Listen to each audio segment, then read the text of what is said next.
Hi everybody, it's me, stand-up comedian Sean Deals, and this is the debut episode of Movie Reviews!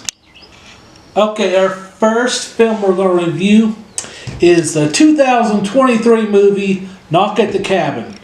It's directed by M. Night Shyamalan, however you say it. Now, here's how... I'm hit or miss with this director.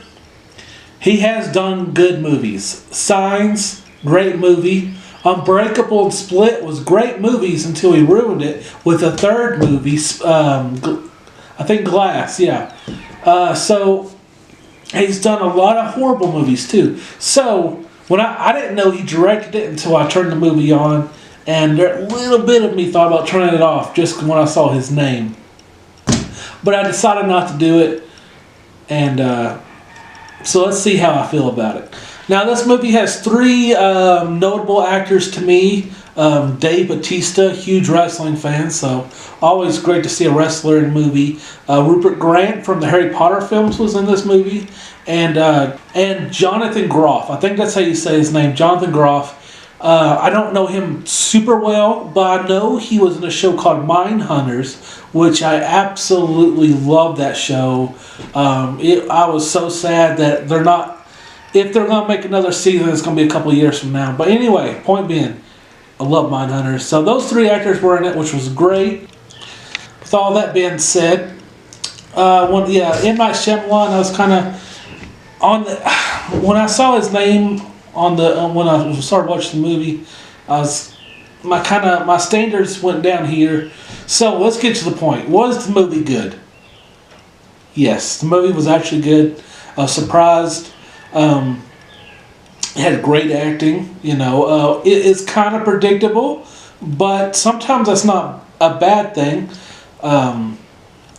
This is one of those movies where I don't really want to see. I don't know if I would watch it again. If I do, it's going to be 5 to 10 years when I forget about it.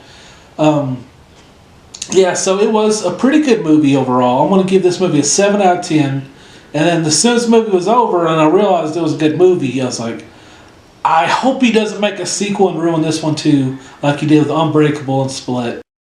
Knock at the Cabin is getting a 7 out of 10. Alright, next up is actually a documentary. It's kind of hard to review a documentary, but fuck it. We'll do with documentaries. I'm just going to do it on entertainment value. How entertained I was. How was I engaged with the documentary? So the second movie we're going to review is a 2012 documentary called "The Lady Who Wasn't There." Now, this was a great documentary. I've actually seen this 3 or 4 times. I don't know if it's a bad thing, but I'm somehow kind of I don't know, I want to say obsessed, but I'm highly intrigued with disasters like the Titanic sinking and the attack on the World Trade Centers. I don't know, probably says something about me mentally. Anyway, so the documentary is about a group of 9/11 survivors who meet up in New York. And the leader is this lady named Tanya Head, and she had the most tragic story of basically everybody at the group of survivors. And as the documentary goes on and on, you've learned that Tanya Head lied about even being there. She wasn't even in the country when the planes hit the World Trade Centers. And this documentary is so good. I've seen it. Like I said, I'm not even kidding you. I've seen it. This is my 3rd or 4th time seeing it. I don't know. This really intrigued me, why someone would lie about being in this horrible disaster. So you could say I was very engaged since I've seen it a lot. I want to give this documentary a 9 out of 10.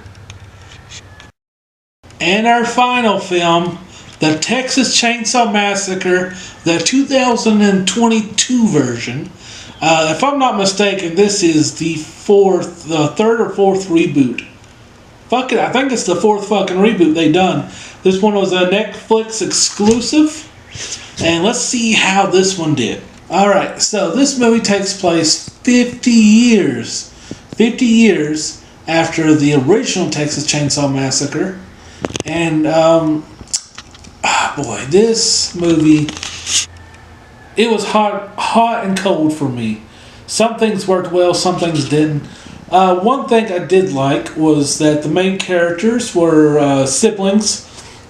If you remember from the original Texas Chainsaw Massacre, the movie was about a sister and her friends and her brother who had he had a lot of mental issues. Plus, he was like in a wheelchair. And then this one, and this version is also a sibling. This one's two sisters. One of them is fairly normal. The other one has mental issues. She can't walk, so she's got that going for her. And then this girl, the one with the mental issues, also survived an active shooter event. She was in a school shooting, and so she's very traumatized from that. So that part I did like. Things I didn't like about the movie. It had the original actor, the actress from the first movie, the girl, the only survivor girl. She came back and almost like a Laurie Strode from the Halloween, the recent Halloween reboot, where she's hunting down Michael Myers. And this one, the girl, I think her name was Sally from the original, is hunting down Leatherface. Except the only difference was this one was done very shit. It gives this the active shits. The reason why I think this was just shitty was the execution of it. I don't mind the idea of women power and her taking back her.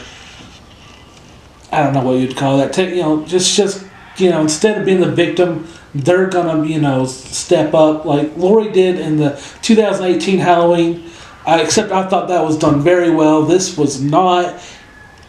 It just felt like a side thing they did in this movie. It wasn't very focused on, but like very hardly at all. Maybe she had 3 or 4 scenes. It felt like an afterthought. Like, hey, if we can get her, great, we'll do this with her.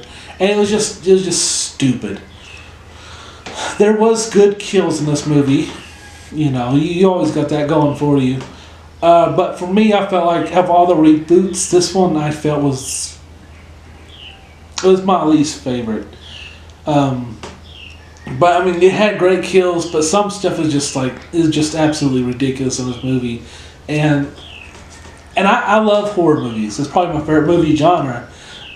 But this, I don't know, it's just wasn't for me. I'm gonna give this movie a 4 out of 10. All right, that's all I got this week, and I'll be back real soon with more movie reviews.